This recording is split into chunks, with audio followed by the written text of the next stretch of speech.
حضرت ابو سعید بن معلہ رضی اللہ تعالیٰ عنہ سے روایت ہے، رسول اللہ صلی اللہ علیہ وسلم نے مجھ سے فرمایا، کیا میں مسجد سے نکلنے سے پہلے تجھ کو قرآن مجید کی سب سے بڑی سورت نہ سکھا دوں؟ اس کے بعد جب نبی صلی اللہ علیہ وسلم مسجد سے باہر تشریف لے جانے لگے تو میں نے آپ کو یاد دہانی کرائی۔ آپ صلی اللہ علیہ وسلم نے فرمایا، الحمدللہ رب العالمین، یہی 7 مثانی یعنی 7 بار بار دہرائی جانے والی آیات ہیں، اور یہی قرآن عظیم ہے جو مجھے دیا گیا ہے۔ سنن ابن ماجہ حدیث نمبر 3785۔ حضرت ابو ہریرہ رضی اللہ تعالیٰ عنہ سے روایت ہے، نبی صلی اللہ علیہ وسلم نے فرمایا، قرآن مجید میں ایک سورت ہے جس کی 30 آیتیں ہیں، اس نے اپنے پڑھنے والے کی شفاعت کی حتیٰ کہ اس کی مغفرت ہو گئی۔ وہ سورت ہے تبارک الذی بیدہ الملک۔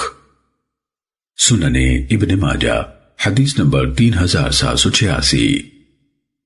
حضرت ابو ہریرہ رضی اللہ تعالیٰ عنہ سے روایت ہے، رسول اللہ صلی اللہ علیہ وسلم نے فرمایا، قل هو اللہ احد یعنی سورۃ اخلاص 3 قرآن کے برابر ہے۔ سنن ابن ماجہ حدیث نمبر 3787۔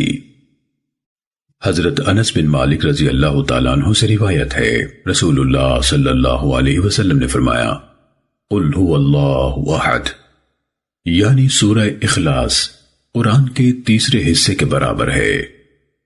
سنن ابن ماجہ حدیث نمبر 3788۔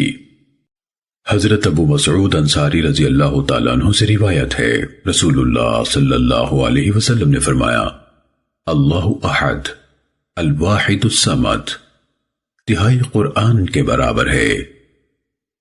سنن ابن ماجہ حدیث نمبر 3789۔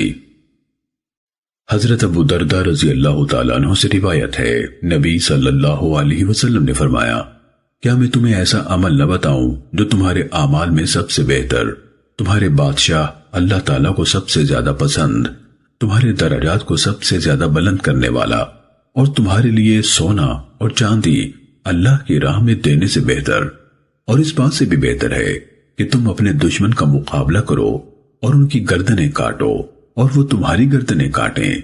صحابہ نے کہا، اللہ کے رسول وہ کیا ہے؟ آپ صلی اللہ علیہ وسلم نے فرمایا، اللہ کا ذکر۔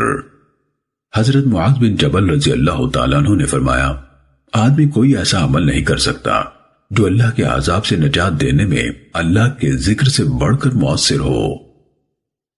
سنن ابن ماجہ حدیث نمبر 3790۔